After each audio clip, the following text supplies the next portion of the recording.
And then, as you move through, if you hit that. Thank you. That felt very formal, but yeah, thank you. Okay, so I just want to kind of set the stage a little bit with my presentation style. So I'm very informal, happy to entertain conversation, totally go off course, answer any questions that come up on any of this stuff. I do include a lot of information on my slides so that you can all take that information back. They're pretty data heavy so that you can take the data. I do have citations related to the data on my slides. So if you want to pull any of those studies, if you want me to send you the studies, I'm really happy to do so. I want to note that I give this talk probably on a weekly basis. I was just in Yuba County on Thursday, and just in between then and now, and even just yesterday, there's been some new things that I'm going to talk about today that you're not going to see in my slides. Just this is a thing that changes so quickly with the products, with the prevalence, with the studies that are published. And so with that, I'm happy if I talk about things today and you're like, hey, I want that study. I want more information. I can send it to Chris and he can send it out to all of you. So feel free to ask questions along the way, share observations. I also want to note that I speak at the statewide level, but this is an issue that is very local, right? And so I try to focus on, I'm going to share you kind of your local data. You are a small county, so your county data is clustered with nearby counties. But your county experiences tobacco different than other parts of the state. So if I did talk a couple weeks ago for San Diego, their issues are different than the issues that you all are experiencing. So it's always important also for you all to share what you're seeing, what you're hearing, what you're experiencing as well. So just to start off with, I am from the California Youth Advocacy Network. So we've been around since 1997. We're funded through the California Department of Public Health Tobacco Prevention Program as a statewide training and technical assistance provider. So what we do is kind of three parts. The first is that we work with local projects. So all of the local lead agencies or county health departments, all of the competitive grants and all of the tribal organizations that have Prop 99 and $56 to support youth and young adult involvement and policy system change work. So we train adults how to engage young people, and then we train young people on how to organize communities to do policy work, like what was just shared with smoke-free housing, tobacco retail licensing, all sorts of different things. We also have organized our college and university systems since 1998.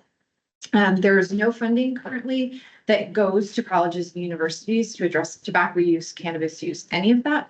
And so we organize young people to do the policy work directly on campus. We have a current study right now through the Tobacco-Related Disease Research Program to explore screening and intervention of substance use at community colleges in our state. Our goal is to help the colleges strengthen their screening and intervention. We have a lot of work to do, especially when it comes to substances other than alcohol. Colleges care a lot about alcohol because when students die from alcohol misuse on campus, there's lawsuits, and then the lawsuits require colleges to address alcohol, but they are slower to address other substances like tobacco and cannabis. So we're doing a lot of work right now to improve tobacco treatment. Part of that work, and I'll kind of touch on this a little bit here, leads into what we do with emerging products and youth and young adult data collection. So we are constantly following what products are on the market because the populations that we work with are the ones that use those products most. And so we really want to follow and track what they're using. We also have a lot of conversations with young people and focus groups, surveys, because we find that the language that we use is not the same language that young people use. And so we have to find a balance of sharing language that relates to our public health partners, parents, and adults, and then the language that young people use. And so just an example of that, we currently have a contract also through the Department of Public Health, but through the Substance and Addiction Prevention Branch to do cannabis work. And when I'm speaking to adults or to decision makers or to public health professionals, I say cannabis. When I speak to young people, I I say weed because cannabis is actually thought to be a healthy medicinal plant. When I talk about weed, I'm talking about the products that they're using to get high. So this is a really important thing. So we have a lot of conversations with young people. The research we're doing right now with colleges is helping us to identify why we have such low utilization of tobacco treatment services for young people.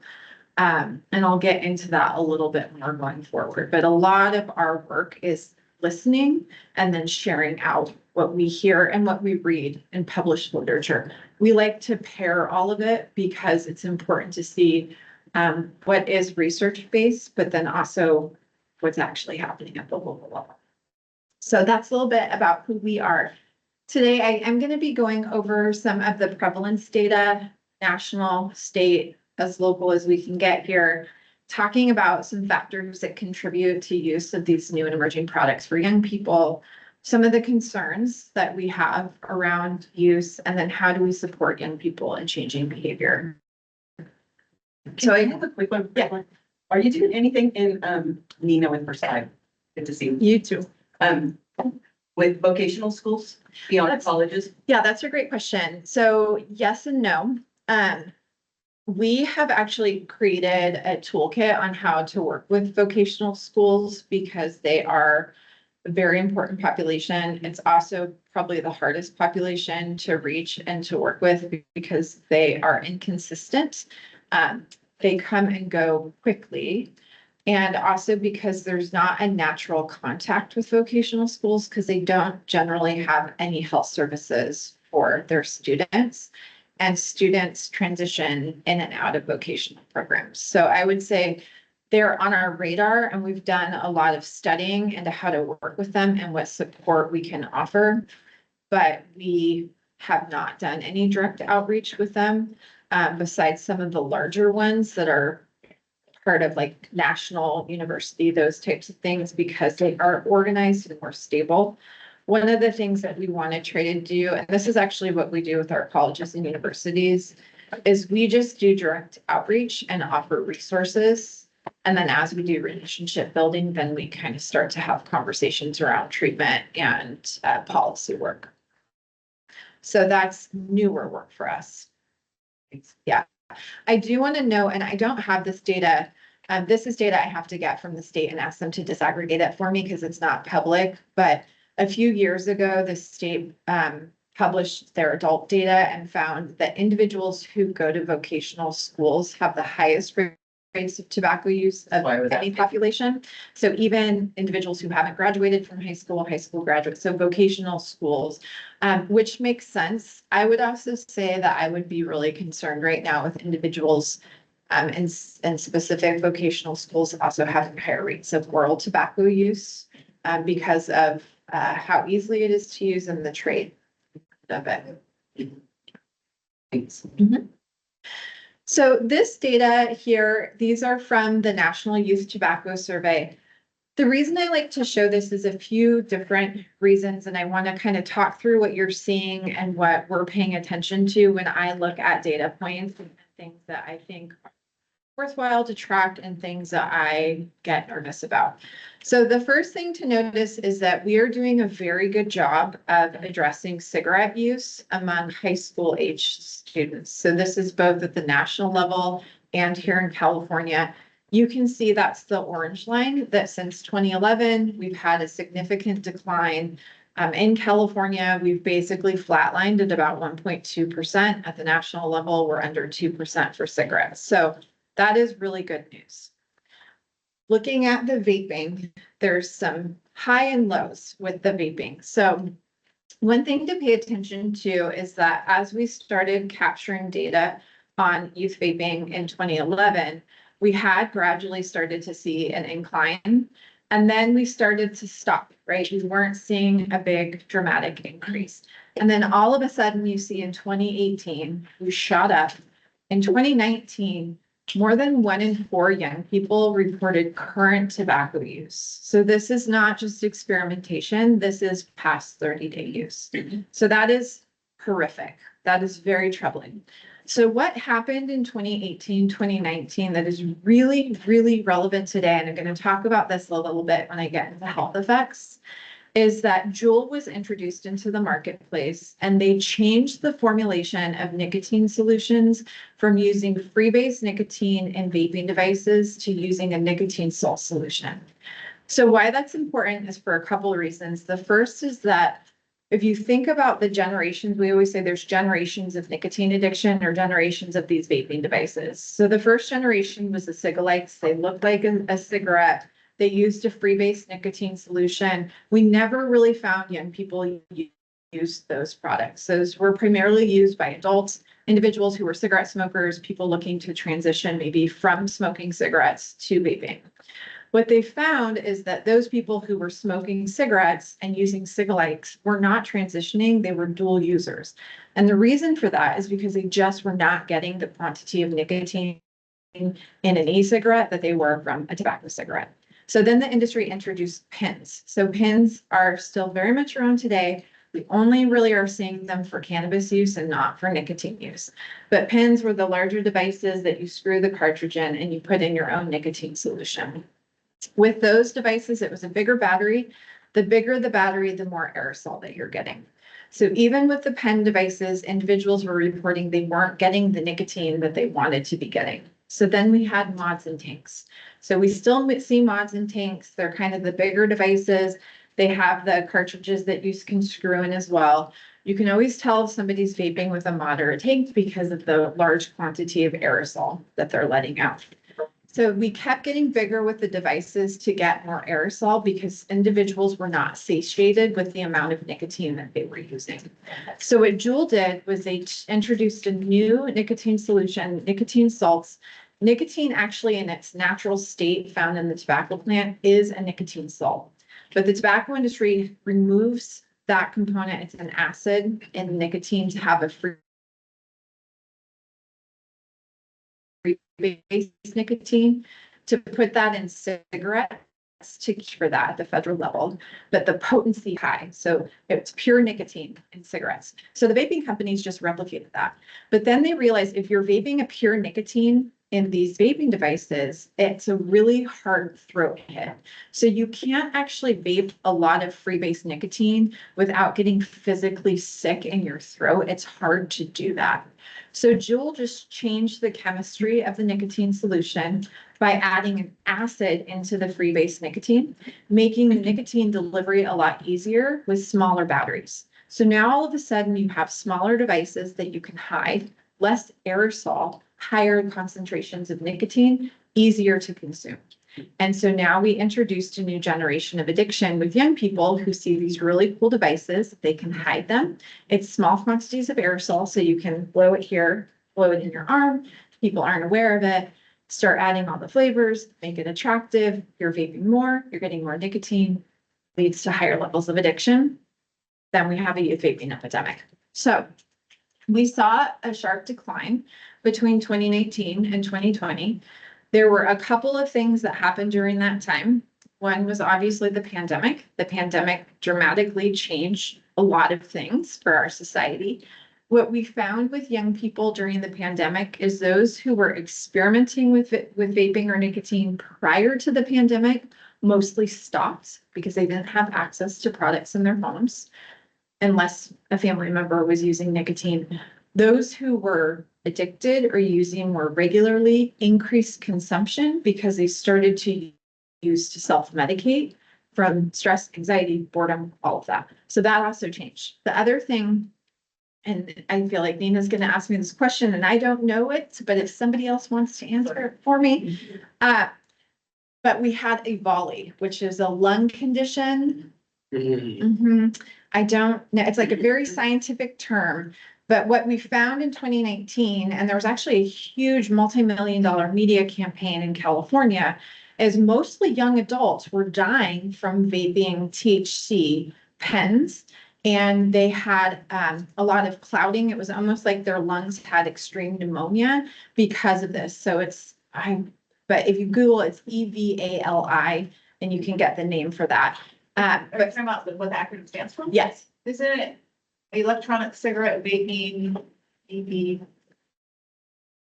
Lung, something lung injury. Yes, the PA too, I don't know. Yeah, I know. I know it, but I It had to do with vitamin E A was a part of vitamin E it. acetate And was a filler. it was from overseas somewhere. People were buying it online. Yeah. And it was EPA. causing all these people to suddenly everywhere, like they're vaping and no one knew. what was What's causing happening. it. From what I understand, it still is an issue today, but COVID kind of wiped out the focus of it, but hospitals are still seeing that happening. So, so we have seen a decline in vaping, which is a positive thing. So we had the pandemic, we had Diwali, we've done a lot of education. There's been a lot of regulation now around Juul and flavors, and so we're seeing a decline in use. If we're not seeing a decline in use of, though, is oral nicotine pouches. So the reason that I want to highlight this and also talk about the vaping, in 2023, which was the first year that we had national data on youth oral nicotine use, we had 1.7% of young people, and then last year we had 2.4%. Unfortunately, we won't have data for 2025. The survey was mid-collection when it was cut, so it didn't get finalized for collection, so we won't have any national data, but hopefully we'll continue to have some California data on this. But one thing that is happening in the tobacco prevention space right now is there are conversations of people from a harm reduction lens that is saying, well, if we know that oral nicotine pouches are safer than smoking or vaping, should we not allow marketing and promotion of these products, even though kids might be attracted to them? These are the same conversations we had with vaping prior to 2017. And see where we went, right? So we are very hesitant and concerned about entertaining those types of conversations when we still have the same industry that is selling the products. It's the exact same people. So here in California, similar, this is a lot of data, so I'm going to highlight what you need to know. The good news is we're seeing a decline across the board with all of the tobacco products. So that is really positive. Vaping is significantly down from when we saw the high point in 2018. Cigarette use, as I mentioned, has stayed pretty consistent at 1.2, 1.3%. I do want to note, though, that something happens in young adulthood because I have data from our cohort of community colleges that are participating in this in our study, and we go from a standard 1.2% of youth smoking cigarettes to 5 to 7% of college students that are smoking at some of our campuses. So there is a transition. We have to continue working with our young adults. Young adults have actually the highest rate of vaping of any population in California right now. They're also, I wouldn't say this to a young adult, but they're the Juul generation. So they were the ones that were addicted in high school, and that continues today. The other good news is that hookah, use of little cigars and cigarillos, and smokeless tobacco that you put in your lower lip, those are all under 1%. The not so good news is California is following the national trend where we're seeing an increase, a consistent increase in the oral nicotine pouches. So when the first data were collected in 2022, just over 0.5% were using, 1.1% in 2023, and now 1.4% in 2024. So the one thing, again, a lot of data, what I want you to take away from this slide is that of the young people in California, high school aged youth, and I focus on high school students because we know that nicotine use increases with age. So it might initiate younger. We are seeing initiation younger. I have a middle schooler who we have a lot of conversations around tobacco and substance use because she sees it in her school. We see it in our community. We know young people are experimenting. What we find is that the onset of addiction starts a little bit later. And so with with youth in California, of the young people who report any vaping, about 20% of those young people are using almost daily, if not daily. So now my conversation with a young person is going to look very different. If I have somebody, if I work within a school, if I'm a parent, and maybe I see that somebody is doing experimentation, they've been found on campus with a device or been using on campus one time, versus a student who is using more frequently, maybe they're in my office more often. Now we're having conversations about addiction and behavior change, and that's a very, very different conversation. Part of that is because these devices, and I'll share a little bit more about this in a few, these devices have more nicotine than any tobacco product we have ever had on the market before. So nicotine exposure for young people is through the roof, and that leads to higher concentrations of addiction. So we know in California that youth that live in rural communities have higher rates of tobacco use and cannabis use. And so our state does a really good job in our 2023 California Youth Tobacco Survey. They were able to cluster counties either in county regions or depending on how much data they had in certain counties, they were able to highlight county specific data. And so what we know for your county group, so Amador County is in the same group as Alpine, Calaveras, El Dorado, Inyo, Mariposa, Mono, Nevada, Sierra, and Tuolumne. So looking at this county group, your data is higher than what we see at the statewide level. Again, that's pretty consistent with other rural communities. I do want to note, if it makes you feel better, you all are not Shasta. So be glad you're not Shasta. Sorry, Shasta, my Shasta friends. I go up to Reading once a year and have this talk because Reading has the highest rates of use. I think their ever use is just over 40%. So it is quite a bit higher. But where your county group is, and again, the reason that they cluster counties is just because of sample size. So you all are about 29% of young people who report ever use. That's any experimentation. That's one time puff of a vaping device, one oral nicotine pouch, all the way up to current use and daily use. So current use is about 12%.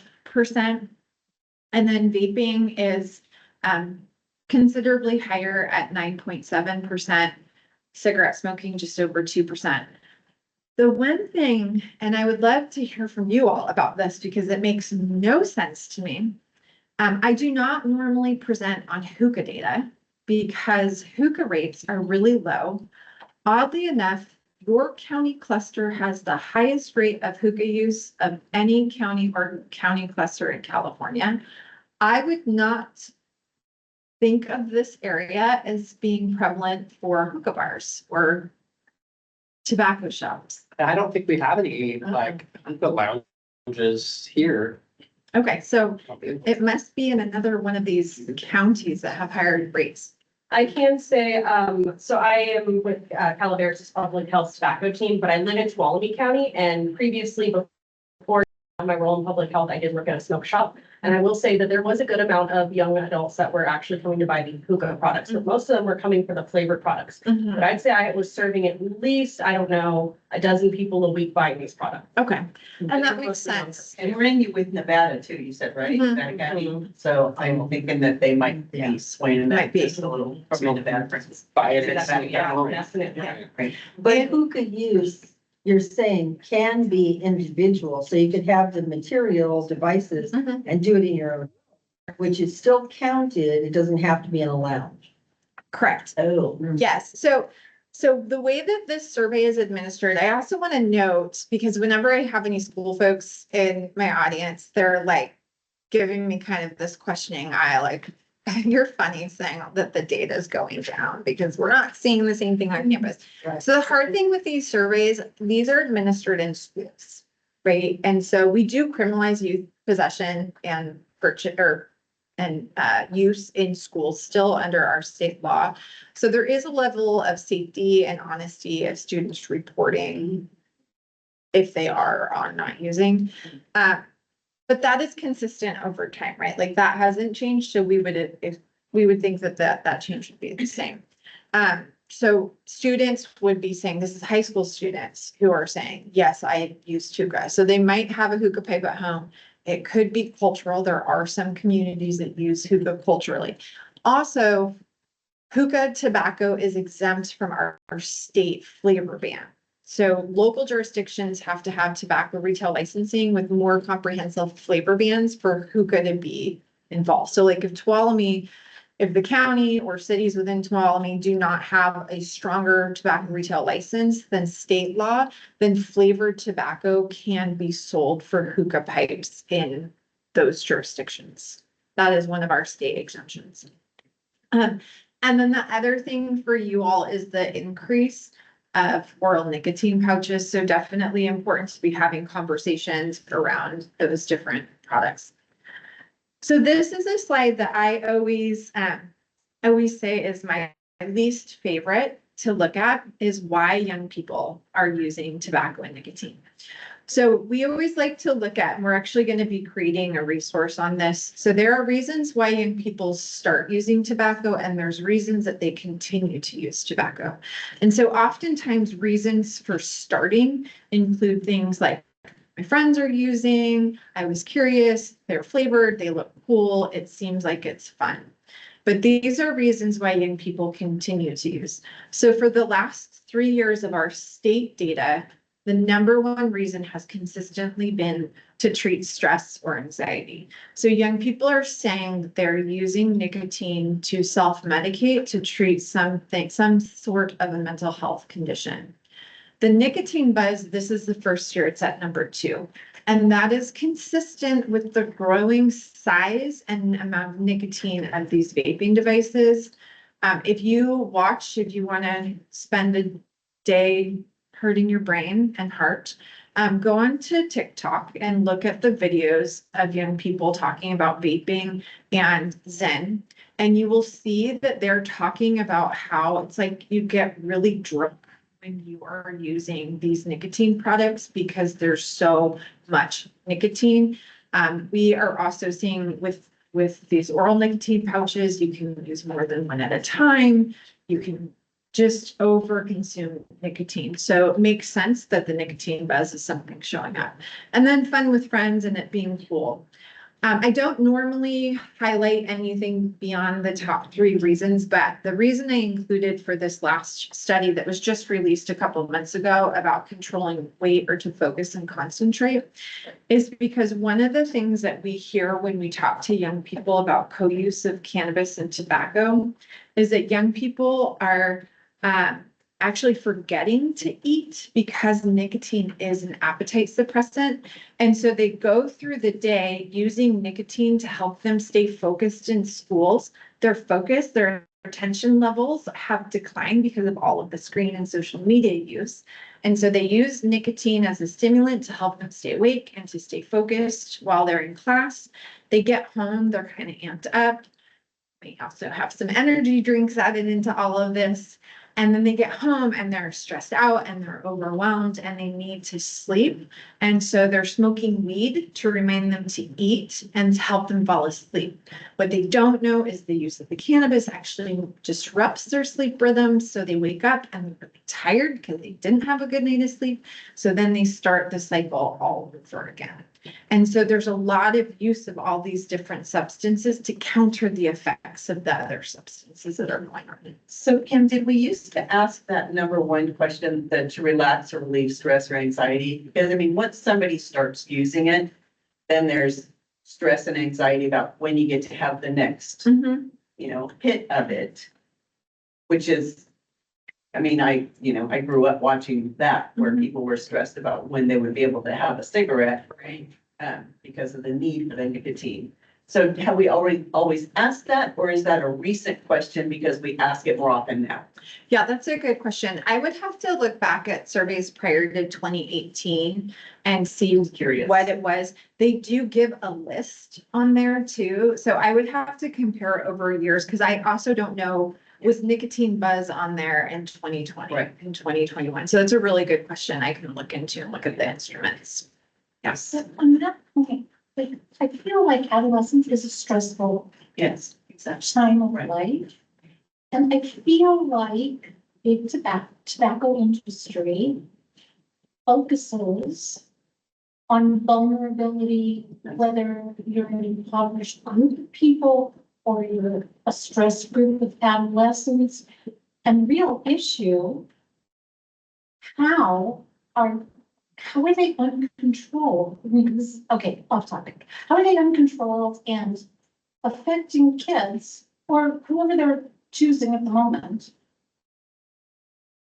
What are we doing about that? That's a good question. I have to say the industry is tricky right now. Is what, It's tricky. yes. So the industry's changing in the sense that we used to in the United States have, this is like way back when, 25 Yeah. years ago. We had Philip Morris and we had RJ Reynolds, and then we had like British American Tobacco and a bunch of other smaller companies. And so over the years, a lot of the companies have combined themselves, they've merged. And then Philip Morris actually separated into Philip Morris International, and that group, PMI, does all of the overseas work, and Altria was the USA company. Well, Philip Morris International is a company that has introduced new products that Altria wasn't doing because they were testing them overseas. And now PMI has come in as a newer company in competition to Altria in the United States. PMI is very active in California. They were just on Thursday. I didn't get to go because I was in Yuba for a talk, but they had a discussion at the UC, the University of California Policy Center, which is across the street from the Capitol, on harm reduction. So they are there. They are part of the conversation. And so we in tobacco prevention need to be really well organized to address where they're at and how they are working. So I would say people are keeping an eye on it, but we have to be better prepared because they are alive and well in our state. Always one step ahead. And that's our state, which is a relatively progressive state in terms of tobacco situation. Correct. And so their angle right now is harm reduction. So it's really kind of silly because overseas, they're still selling cigarettes. I mean, even in the United States, adults are primarily using cigarettes. So there's still a huge market for cigarettes.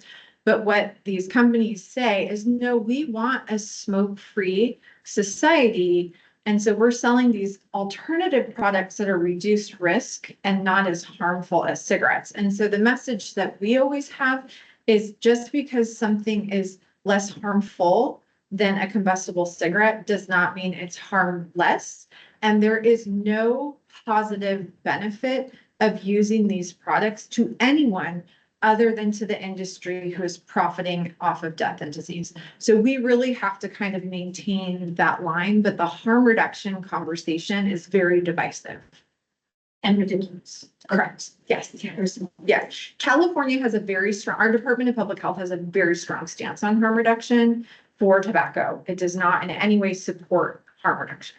So for our work, when we talk about end sales, it's ending all of this. Because cigarettes to an adolescent isn't reducing the harm of an adult smoker. It's starting an adult, it's putting a child on a path to being an adult smoker. Correct. So I don't know, what I don't understand is how do they get to, where are kids getting? If all the stores and all the stings and all of this goes on At home. And they get them at home and they get them from friends who get them at home and they get. there's more kids smoking than parents.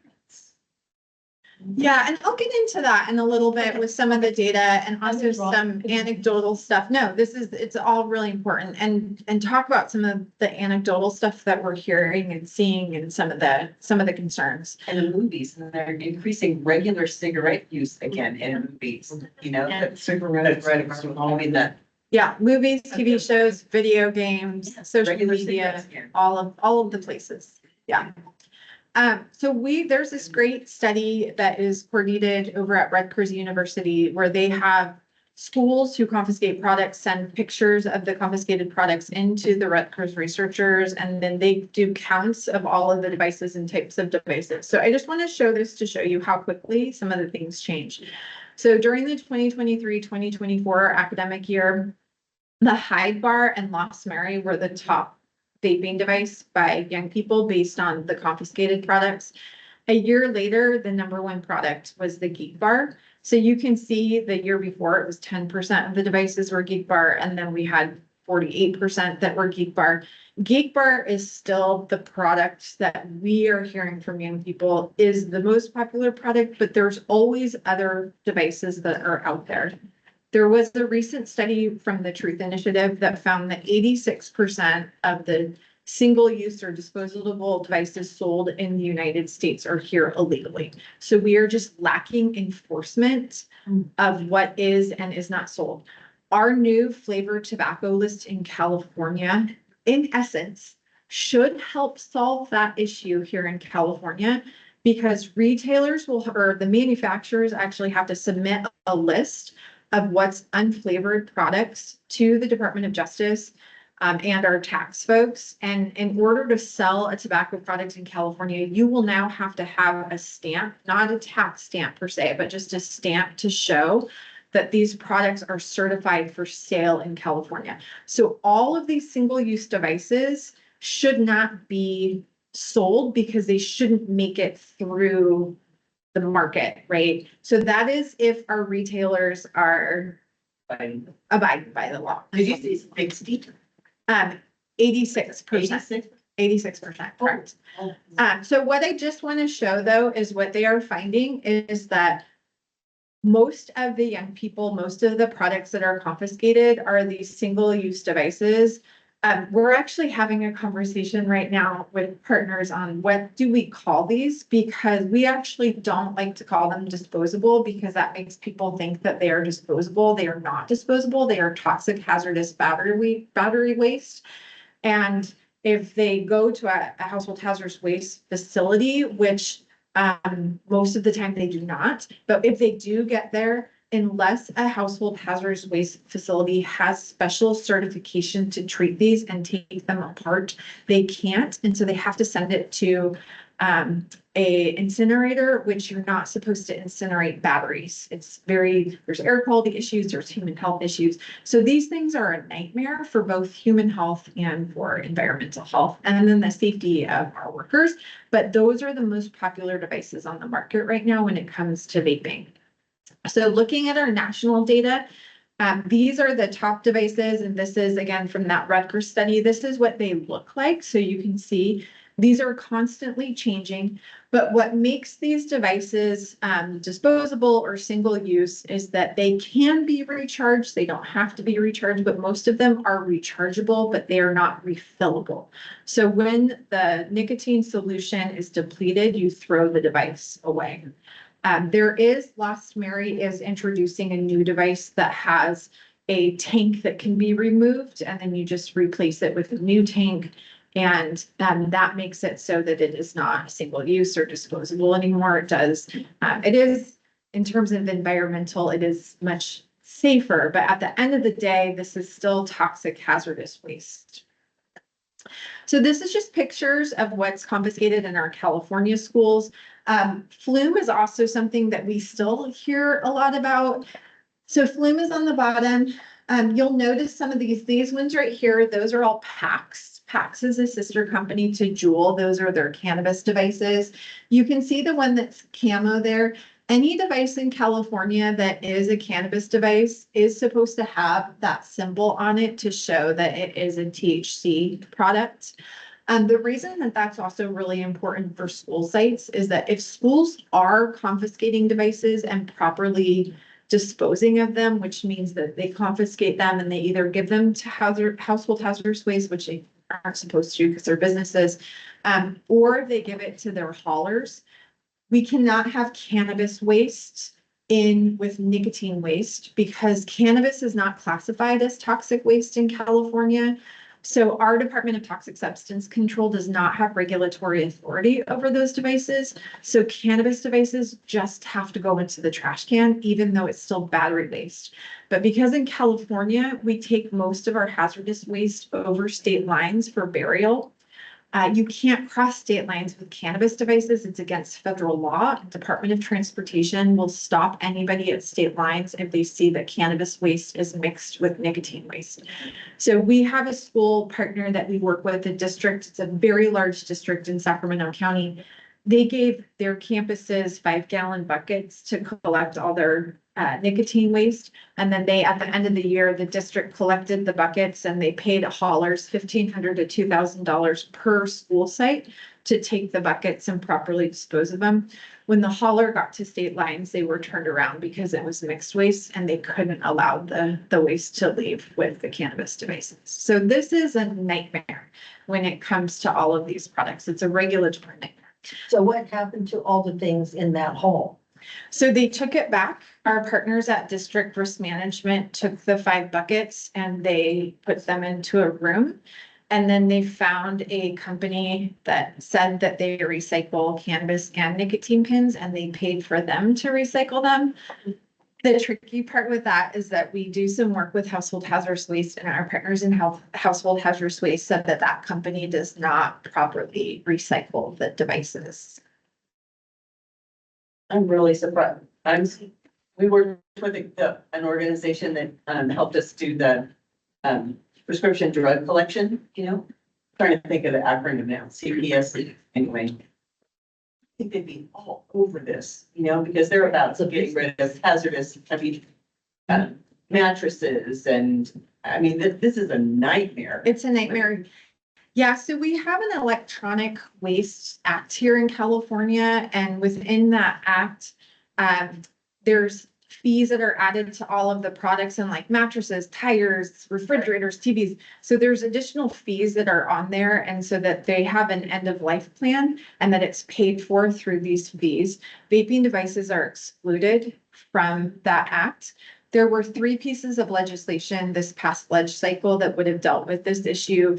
One was, it wasn't specific to vaping, but vaping was included. It was Senate Bill 501, which would have created a responsible recycling act for these so that the companies who made them would have to give guidance and say, this is how they'll be recycled. This is how that will be paid for. That failed in the Appropriations Committee. There was a bill that would have allowed for schools to take their waste to household hazardous waste at no cost because the waste was generated at home and not at the school. And that one failed in appropriations. They watered it down before it died. And then the last bill, which is still active, would ban the sale of all single-use devices. That bill didn't make it very far before it got stalled and the author turned it into a 2-year bill. The pushback that I've heard from the environmental lobbyists working on that bill was that the tobacco industry was pushing back, saying that we should only allow the sale of devices that have been approved for sale in the United States and not all of them. This bill just passed in Texas. So it's basically the big tobacco companies killing off their competition, but keeping their products, which continue to be a problem as well. Yeah. So we're watching that. We're seeing what's going to happen. If that single-use device bill does pass as is written, likely, it would cover all vaping devices, not just nicotine. Cannabis devices are included in the current iteration of that law. So that's kind of that. You can see these things all look different shapes, different sizes, different colors. And one of the things I also think is really interesting, these are pictures from the 2023, 2024, and some from the 2024, 2025 academic year. Our flavor ban has been in effect this whole time that these products were being confiscated. You can see all of the colors, all of the things that are flavored. Also, right after our flavor ban passed in California, Puff Bar said, oh, we're not selling flavored nicotine in California anymore. All of the Puff Bars that are in here are nicotine products. Most of them are flavored. So it just goes to show we are not working with an industry in any way we can trust or collaborate with as they aren't doing what they're saying. So now I want to talk about what are factors that are contributing to youth use. So I just want to note that one thing we have to constantly be paying attention to is we have changing industries and we have changing products. And so it's really tricky because especially when we had Juul, there was so much focus to parents and to educators about watching for Juul. So look for these devices that look like a USB, and those are the things that everybody is vaping. But now it's constantly changing. I could not tell you that there's one shape or size for these devices. You saw some that look like helium tanks. You see some that are more like little box. There are some that are small. The Geek Bar is actually pretty big. They are constantly changing. Not only are they changing, but they have significantly higher concentrations of nicotine and much higher puff counts. And so Juul, and I'll this, yeah. So Juul was designed to replicate the experience of smoking a pack of cigarettes. So under federal law, one pack of cigarettes has 20 cigarettes. Each cigarette takes about 10 puffs to get through before you're done with it. Every cigarette standardly has about 10 milligrams of nicotine, and a user absorbs 1 to 2 milligrams of that nicotine. So Juul designed these pods that had about 200 puffs of nicotine. Each one had 40 milligrams of nicotine. So really replicated that experience of smoking one pack of cigarettes.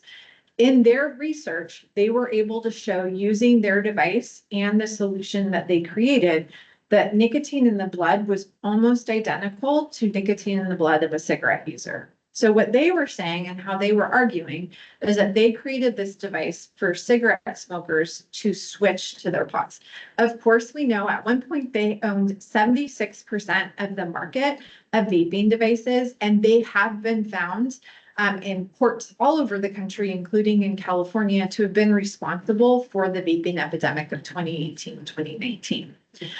But we always like to look at Juul as kind of the first product that introduced the nicotine salt and was responsible for youth vaping, to see where are our current devices. So our Geek Bar, which again is the most popular device on the market right now, has about 25,000 puffs. There are other versions with higher puff counts than this, but using this as the example based on the amount of nicotine. One Geek Bar has 900 milligrams of nicotine. So that's about 23 times the amount of nicotine as one pod or one pack of cigarettes.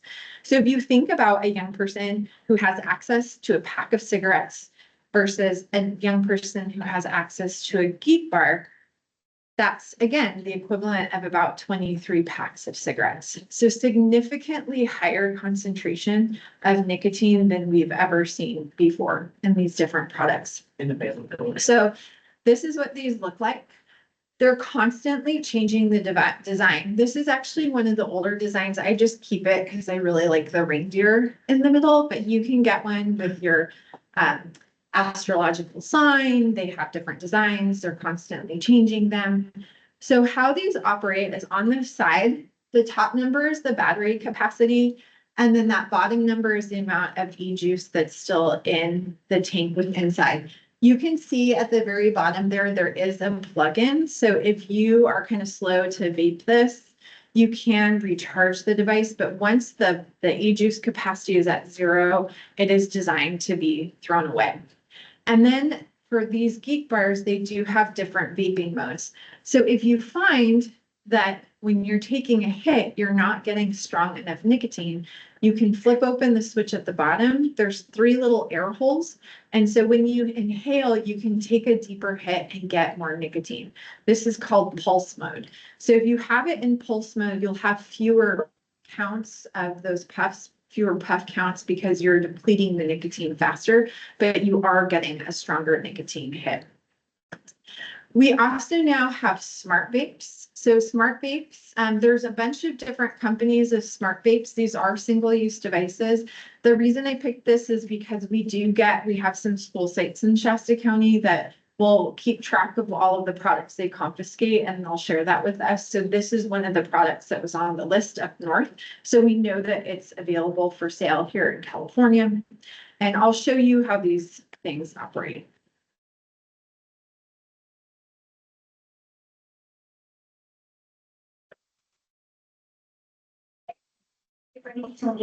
Session touch. Experience up to 30,000 puffs, because who wants to stop the fun? Students are cloud with 3 adjustable modes, light, smooth, or boost. Your choice. Swipe, tap, and control with our interactive touchscreen total control at your fingertips. After every vibe, because every puff deserves a selfie. Pump the volume with Bruce's connectivity. Your tune with your vibe. Stay in touch wherever you are. Answer calls seamlessly while you vape. Because who said you can't talk and puff?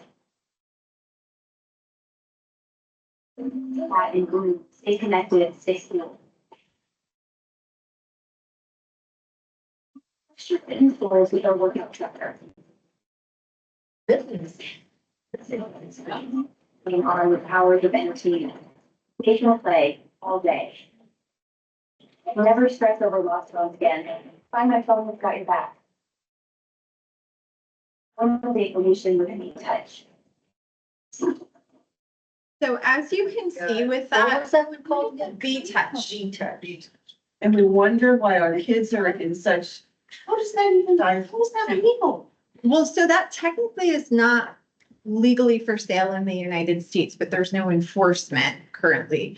So I want to know, from a parent perspective, so I have two kids. My oldest daughter is in the 8th grade. She is not allowed to have a phone yet, but she does have an Apple Watch so that we can communicate with her. She rides her bike to and from school. And the interface of that device is identical to an Apple Watch. So young people, this is how they connect. So these devices are designed to be connected to your phone so that you don't actually have to take your phone out of your pocket anymore. You can just control everything through the device. Yeah, How much do this, like what do those cost? $23. Yeah, all of these vaping devices are about $24. You can clearly tell that they have entertained and captured Apple developers Mhm. because of the way that, and I'm surprised that there's some sort of like multiple lawsuits for I get that infringement question. and trademark and all Yes. that. I get the question all the time, like, why is Apple allowing this? Right, right. Yeah. Because it looks, I wouldn't say identical, but 99.9%, you know, Even if it's from a foreign country, it's in English. yes. Mhm. And the way that the commercial is it's, yeah, it's like it's here in the States. I don't think it was made here. Yes, I agree. Yeah. And has there been pushback with Apple? I mean, any kind of I confrontation? have not heard of anything, no.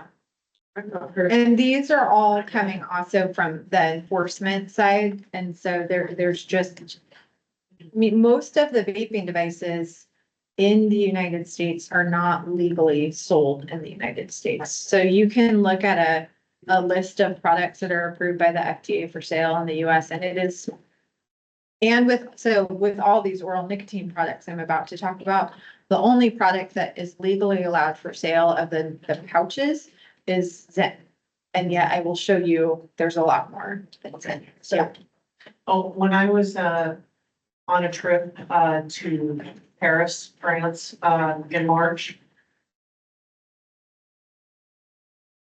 The way that they have their vape and tobacco shops set up is completely different than ours. Mhm. Everything is available. Mhm. And the one thing that I noticed more than anything, no matter where I was at, if I was in front of a bakery or in front of a restaurant or inside the metro, I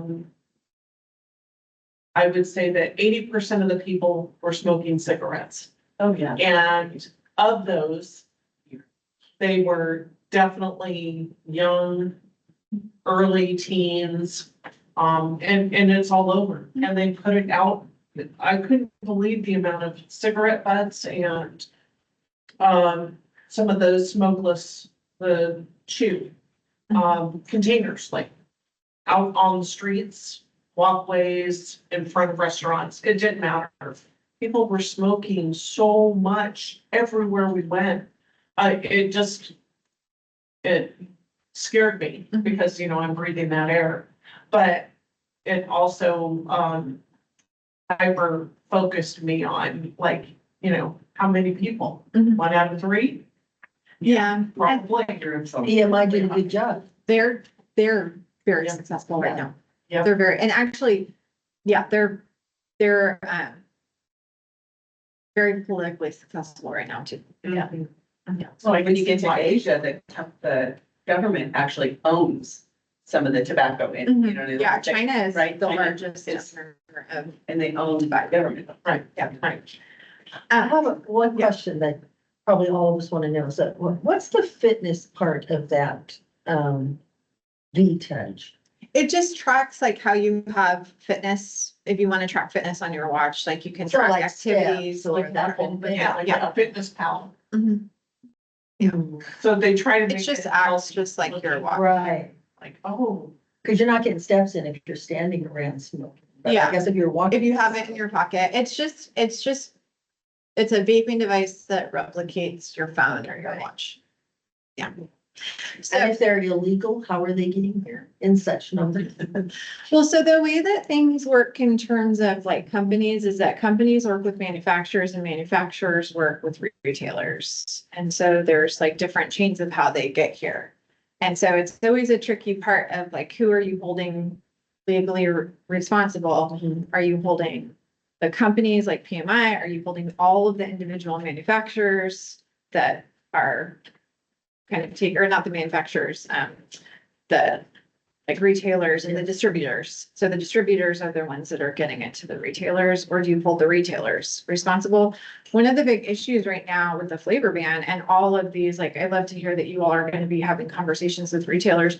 A lot of retailers are saying like, well, there's all of these laws that I'm supposed to know about, but our distributors are giving us these products and they're telling us that they're okay. So because they're still selling them to us, we're buying them. Shouldn't they be the ones that are selling the right ones or not? So it's this really tricky kind of whack-a-mole of where do you stop it? And again, it puts our new flavored tobacco list puts the responsibility on the manufacturers of the products to get approval of what can be sold. And then in theory, they tell the distributors, you can only sell these products in California. And then the distributors go to the retailers and say, oh, you can only get these cigarettes or these oral pouches or these vaping devices. In theory, that's how it's supposed to work. Yeah. Yeah. So maybe taking the morality approach for the project that Fernando was talking about, locally. Mhm. I mean, you're using that, maybe that avenue. Mhm. Morally, whatever the distributor says, you morally are putting these things in the hands of. Correct. Like, we are telling you what the laws are. It is up to you. Even if a distributor tells you something different, Yeah. you have the correct information here. You are expected to follow the law, because if there's a sting operation or a code, if code enforcement comes and checks them out, they're not going to cite the distributor. They're going to cite the retailer. Our state law is pretty aggressive against retailers in California. So that's what's going to be the focus. Okay, so just in the interest of time, I'm gonna move through some of these. I just want to note on here that there are all sorts of different new oral nicotine products that are out there. Some on here are not on the market currently, like the gummies. But the reason that I put those on here is just to show you that the industry, the tobacco industry, and all of these little pop-up companies really are in the market of selling nicotine. So the goal is to just keep people addicted to nicotine in all sorts of different formats. So our smokeless tobacco is still very much around. There are certain demographics of people who continue to use these products. Most of the smokeless tobacco companies have been bought out by all of the cigarette companies. And so they're running kind of both sides of things. Snus was introduced before vaping became a thing in the United States. It is an oral nicotine and tobacco pouch that you put in your top lip, but it is ground tobacco, and you put it in your top lip so that you don't have to spit as much as when you pack it in your lower lip. That started to take off, but then vaping came and vaping just really took over. But more recently, Philip Morris International introduced Zyn. Zyn is an oral nicotine pouch that is free of tobacco. It is a powder that is synthetically made in a lab. And so the reason for that is that they promote this as a tobacco-free nicotine product. In California, our state law includes these products in our definition of tobacco. So this has to follow all of our other tobacco laws, even if it is synthetic nicotine. I just also want to note, if you do any kind of tobacco treatment, one of the things that's really confusing right now about nicotine products is that there are companies like Lucy, there's another one called Jones, where they're promoting nicotine gum as a nicotine replacement therapy, but they're not approved by the FDA as a nicotine replacement therapy product. So it's really important to use what we have that has been approved to support behavior change, because those products have also been approved to help people wean off the gum and the lozenges and quit nicotine altogether. These other products have not. These products are designed for long-term use because, again, the goal is to have people be addicted. So as you can see, the only product that's approved for marketing and distribution in the United States is Zyn, and yet we have all of these other products on the marketplace. On is from Philip Morris USA or Altria. Velo is from RJ Reynolds. Rogue is from Swisher Sweets, the maker of little cigars and cigarillos. You have all of these other ones. Fume, I always like to point out, started as a vaping company. They now sell oral nicotine pouches. Each of their pouches has 25 milligrams of nicotine for one pouch. Again, comparison of a cigarette, which is 10 milligrams of nicotine. You can see what these different things look like. They vary in size and shape, but they all are, again, a synthetic nicotine powder, and you put it in your top lip. So the concern that we have is that these products have blown up. Just looking at the sales and the marketing, it is all over the place. If you go onto YouTube, you will see a bunch of young people making videos about them. We, in our focus groups with college students, hear college students talk about this. It's very popular at parties. They use it while they're drinking. They're able to pair it together, and then you get the different effects between combining nicotine and alcohol at the same time. You can see that Zyn has really grown in popularity, and right now in our country, the large cigarette makers or manufacturers they own almost 100% of the sales of oral nicotine products. And Philip Morris International is using the same tactics they always have with selling cigarettes and other products by having all sorts of reward programs, discounting, price promotions, all of these things. We also have the last product I'll talk about today. So this is not in theory here in California yet, but this is called IQOS. This is also from Philip Morris. This is hugely popular overseas in Asia and in some European countries. And so what this is it's a little battery device that has a heating stick at the end. And then they sell these little tobacco sticks. You put the tobacco stick on the heating blade, and then you smoke it just like you would a cigarette. But the blade heats up the tobacco just to the point right before combustion. So it's not burning, it's aerosolizing the tobacco. And so the industry has submitted successfully a petition to the FDA to sell this as a reduced risk product because it's not as harmful as a cigarette because it's not being burned. So this has been approved for sale and distribution in the United States. It started off being tested in Texas. It's now also in Florida, where it is being tested, and the industry is looking at how to do the advertising and marketing before they expand out to the rest of the states. So you can see the devices themselves can range in price depending on where you get them, but you can get the device for $60, and then each of the packs of the tobacco sticks come in packs of 20, and they're $8 per pack. So what are some of the concerns? So what the literature tells us is that young people who are at low risk of use of other tobacco products like cigarettes and oral tobacco are at higher risk for vaping. And then once they start vaping, it opens the door for use of all other tobacco and cannabis products. So it has been proven to be a gateway substance for young people. And we know, again, that young people we never would go to and think like, oh, this is the group that we should do prevention with. Those are the young people we should be doing prevention with. So 2 weeks ago, I was walking my dog in the neighborhood, and I live in the type of neighborhood where there's a bunch of schools.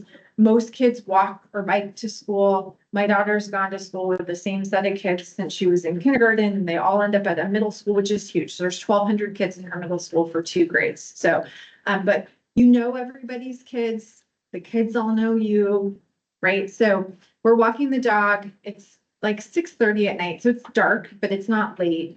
And there's a group of kids that walk by. And I know one of the girls because she's on my volleyball team that I coach and lives down the street from me. And I see a couple other girls who I know because they're on the cheer squad with my daughter. And then there's a little group of boys walking with them from behind. And they're vaping. And the kids are vaping. Some of the kids are on the cheer squad. Some of the kids are on our national championship cross country team. These are all kids on all the honors classes. They're all white kids. They're all middle to high income families, right? These are the kids that historically we would look at and be like, oh, they're not at high risk for this, right?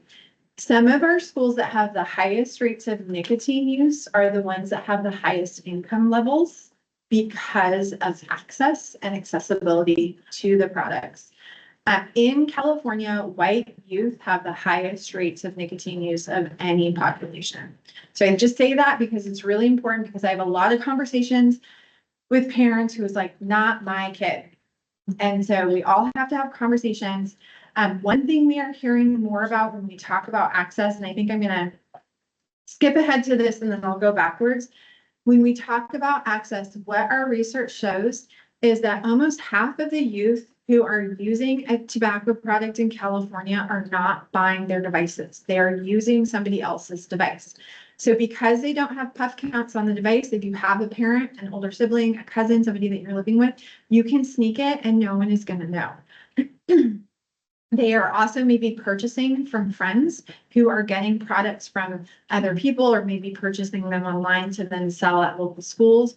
We always tell administrators, if you start to see packaging in trash cans, that means you have somebody that is selling on campus. So we do hear anecdotally that there are high school students that sell to middle school students. We always like to have honest conversations with kids. If you are using a tobacco product on campus, that's one thing. If you are selling, that is a misdemeanor. You are now violating a law that has a very serious criminal code and a very serious financial citation that goes along with that. In our communities, the shops that continue to help to sell to youth are our smoke and vape shops. So those are definitely areas that we need to be looking at. Most people assume that young people are getting them online and our data is just not showing that. So the data do show that it is easier to get them online, but we're still seeing young people are getting them locally. So we like to have a lot of conversations with parents about this. Like, be aware, if you vape, if you use these products, hide them. Don't use them in front of your kids. Kids replicate this. I get calls from schools, from county health departments that say, I have a second grader, I have a third grader, they've been vaping multiple times on campus. Do you have curriculum on this? I can give you curriculum on that. It will tell you, don't do drugs. Drugs are bad for your brains. It's bad for your lungs. That's not going to be effective. What's effective is supporting their parents in behavior change or removing the products from their home because that's how they learn it. And we hate to shame parents, but that is what we are seeing with these products. We are also hearing from young people and from school sites that they are dealing with parents with the mindset that young people experiment. So let's help them experiment safely. And so they are supplying. So we are now looking into doing some education for parents to let them know they are legally liable if they are furnishing substances, tobacco, cannabis, alcohol to kids, that this is not okay. So.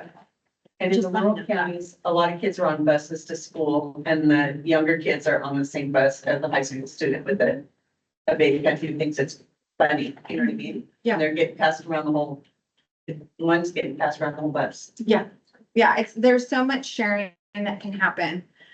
So I just want to talk really fast that we know that there are health risks with these products. They are high in nicotine, which impacts brain health. They lead to mental health things, which I'll talk about in a second. We know that nicotine has poor outcomes for heart disease, increased risk of strokes, irregular heartbeats. This new study, which I don't have in here, but I just talked to the researchers about this, which is shocking, is that so they are looking at, there's these researchers from UC Davis. One is looking at the toxins within the vaping nicotine solutions. The other one is looking at the devices themselves.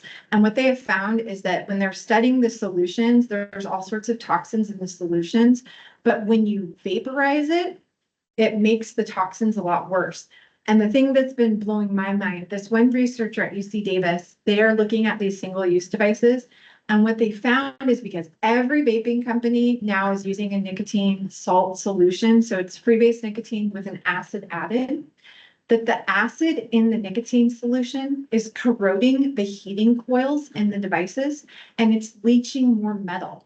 And so the higher the puff count, the more you're using it, the more the the metal is eroding in the device from the acid. And they have a number of devices that are leaching such high concentrations of lead that they never would allow this for sale anywhere in the United States. And so when they've reached out to the companies are saying, well, those are illicit because we don't sell them in the United States or in California, which I also think is funny. Then it's like, so then is it okay to sell that to people outside of the United States? But so I'm happy to share those studies. We are updating our youth-facing materials to include these new data to talk about how harmful it is. What we know with the new oral products, we have very limited data on these. These are brand new products, but we do know that they do pose similar risks to other smokeless tobacco products. And again, they have higher concentrations of nicotine. So it doesn't matter how you get the nicotine, it is still nicotine and it still has the same health risks. We do not have long-term data for a lot of these products. So we will not know for 10, 20 years just how bad they are. We went through the same thing with cigarettes and now we know how bad they are. Our perspective, especially for young people, is why wait for that data? Why not just stop it when we know the harmful effects of nicotine and cannabis or tobacco, other tobacco products and cannabis? We know that youth are using for mental health reasons, but we also know that it actually worsens it. So just as you said, Nina, what happens is young people use this because it feels like it helps calm them. And then all of a sudden they need it. They're going through withdrawals and it makes everything a lot worse. And so then we have behavioral issues, we have heightened anxiety, we have depression, we have all of these other things. I talked about access. So I just want to close out by kind of sharing some really positive things. So I do want to share that when young people try quitting, they're more successful than any age group population. And so what the literature tells us is that for adults, it takes an adult an average of 10 to 14 times to try to quit using a tobacco product before they're successful. For youth and young adults, it's considerably less. In our study, we found that most young people quit after one quit attempt or maybe at max 2. So youth and young adults are very, very successful in quitting. The challenge is that most youth and young adults don't think that they need to quit, or when they make quit attempts, they don't want our help. And so what we have to do is we have to get the resources to them and we have to motivate behavior change. So when we're working with youth or we're working with adults who have touch points of youth, so anyone in schools, parents, we need to have real conversations. Young people are honest. They're very open. If they feel safe with adults, they will have conversations. Ask a lot of conversations. Find out why they're using. Ask them what they like about it. Ask them what they don't like about it. Ask them how they could see themselves maybe living without it. Young people have told us that they do not want us to take things away from them that they think are helping them. They want us to give them things, add into things to help their overall health and well-being. So if I have a young person that's dealing with stress, anxiety, depression, we're going to talk about how we deal with that before we remove the tobacco product. And then we're going to talk about what can we do instead of that product, because we want them to have good overall health. Most people do not know that today's nicotine and THC products have considerably higher potency and levels of toxicity than ever before. Whenever I do talks on cannabis, I have parents say, well, I smoked weed 20 years ago and I'm totally fine. The weed today, the nicotine today is not the same as it was 20 years ago. It's not even the same as it was 5 years ago. Once we legalized cannabis, we changed cannabis here in California. Once we changed nicotine solutions in 2016, 2017, we changed the market going forward. We always talk a lot about building supportive skills for young people. My daughter's in 8th grade. Our school system in Sacramento is stupid. And we have to do high school tours to find like the right public high school for her to get into. And we went to a school the other day that is known, it's called Rio Americano High School. It's known as Rio Marijuana. And she's like, Mom, what is Rio Marijuana? So I was having a conversation with her and I was telling her, you know what, no matter where you go now through college, adulthood, you will have people who encourage you to use a substance. So I will talk to you about these things and I will talk to you about how you say no. But I'm not gonna act like it's not gonna be around you because it will be around you. And so we need to have skill building for young people to help them understand how to say no. We have a fact sheet on that I can give you. And then we have to support our school sites with doing intervention and supporting behavior change. Our school sites are such important touch points. When we ask young people what would motivate behavior change in schools, we say like, if you got suspended or expelled, would that change behavior? No. If you had to go to this special class, would that change behavior? I don't know. No, I don't think so.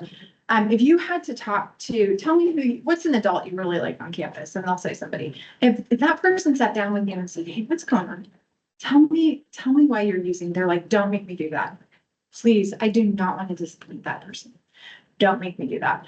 Young people want supportive adults. And that is a really critical thing. So having those conversations and supporting behavior change. What we know about, especially with vaping, we know that young people are already experiencing shortness of breath, having coughs, chest pains. This is all from the nicotine and the lung inflammation, nosebleeds, because it dehydrates you.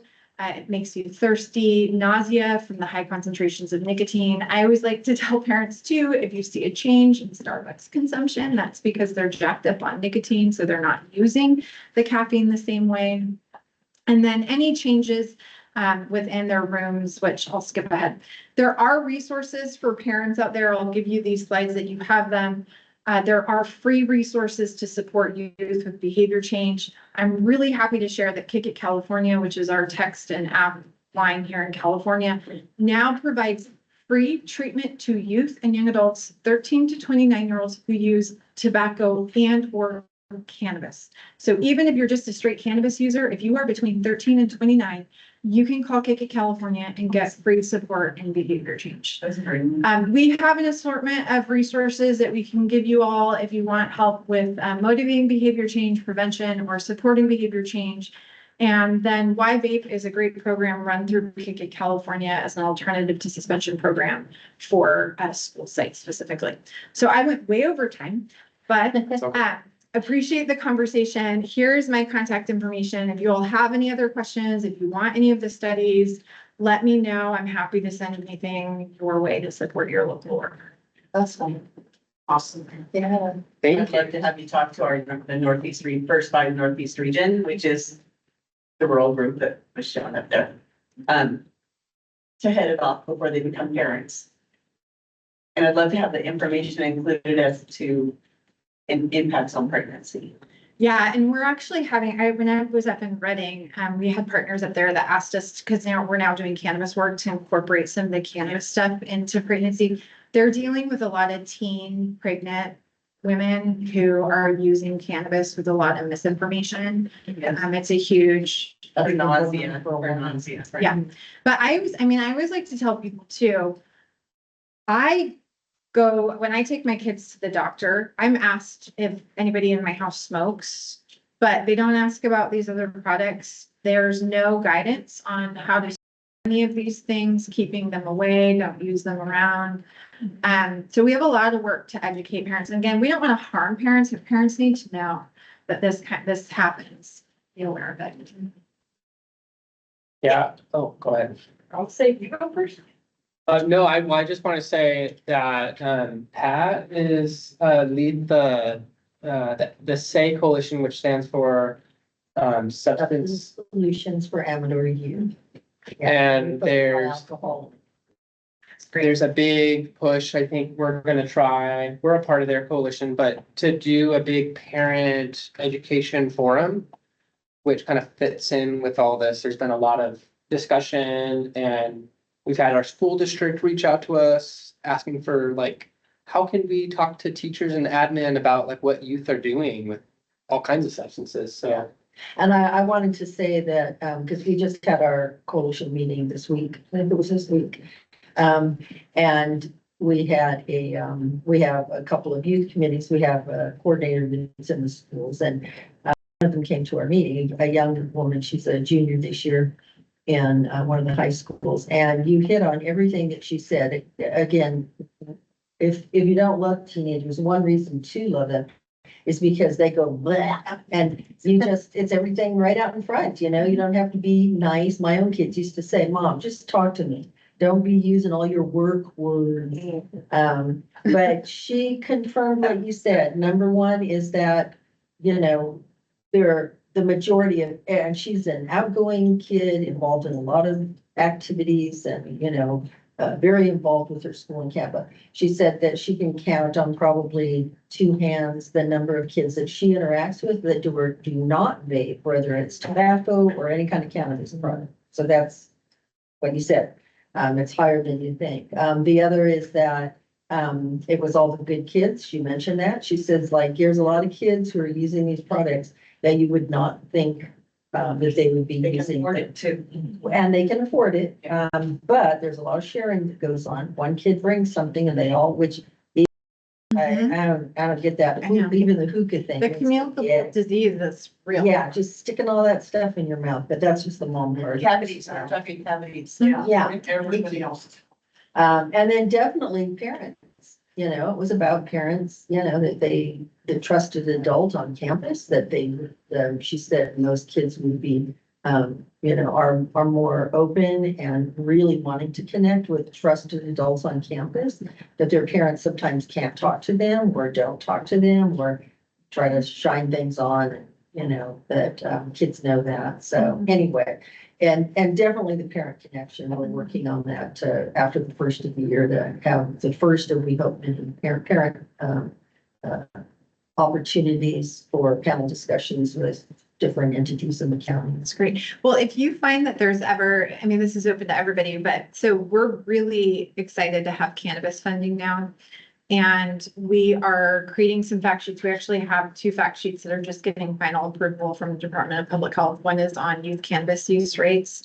And the other is on types of cannabis products that youth might be using. And then we have a third one that's going to come through on youth mental health and cannabis use. And those are designed for parents and adults and educators. But we are also going to be taking all of our prevention resources, which are myth and realities. We're doing full redesigns for all of our tobacco products and then creating new materials for cannabis. We just redesigned our Know the Risk brochure, which is, it's such a funky thing to print, but it's the size of a cell phone. We keep testing it with youth and they're like, we love this, but we don't want anyone to know that we have it. So like, we want to be able to hide it in a pocket.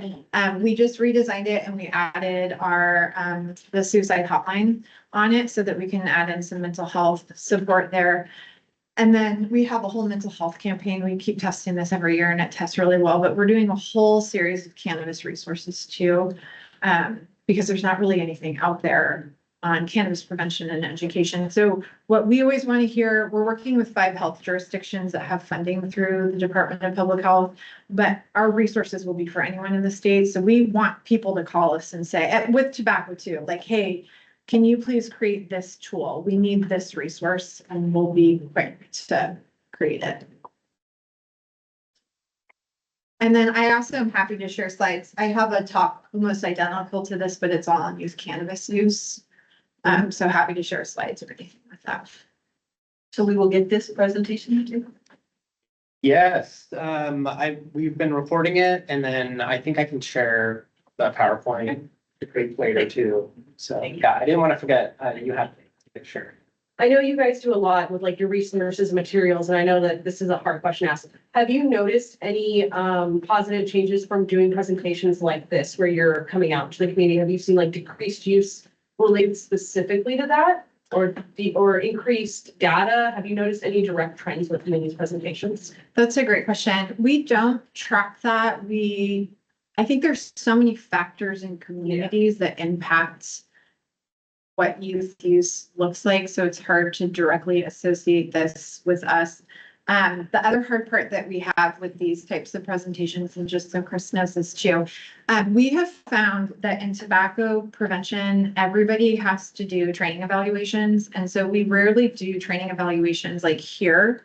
I don't know if you all do. If you don't, I can send you a training evaluation. But what we do is we then send our evaluations, like Chris, you'll be getting one from me, to make sure that our presentations are increasing your capacity to do work to address youth tobacco use or to engage young people in your community, but we're not looking elsewhere for that. I do want to note that we're not really supposed to do a lot of youth-facing presentations on prevention because that is supposed to be the job of our 2P partners, who I know have dramatic funding cuts, so there's a lot of limitations there. But we're more focused on training youth to change policies to reduce access. So that didn't answer your question. I would say, no, we don't have any data to show that, but our hope is that as we share this information, that you all will go out and share the information with parents, with educators, with other individuals to help advance the work that you all are doing. And having these data makes it easier for you to do your work. And sometimes in a smaller county, it's better coming from somebody they see me coming. They see us coming, seriously. Yeah. And sometimes it carries more weight. It's like somebody new going into the classroom, you know what I mean? How everybody's ears perk up a little, it just gives it more, not that we're not all credible, but it's just another bigger voice. It's a bigger voice, right? Yeah, we have a partner, she's retired now, but she was in Kings County and she used to say that that her board of supervisor would always be like, oh, the public health lady's back. Like they just knew. And so that's why we're so open to traveling, because it is a different perspective to also hear like what's going on. And then I have a random knowledge of studies that you also, I can spew out to people and answer. So that's what we really are here for, a resource that if you're doing legal tobacco work or cannabis work to help advance that and to share data, you could even just reach out to me and say, hey, I need a study on this. Where can I get this? How do I do that? And we can help you with that if it's related to using young adult stuff. Thank you. Thank you all. That was awesome. Thank you. Yeah. Yeah, let me try to make sure I stop the recording at the right time. Okay, well, so for the sake of time, I think we'll, Vern, do you know how to stop the recording again? More.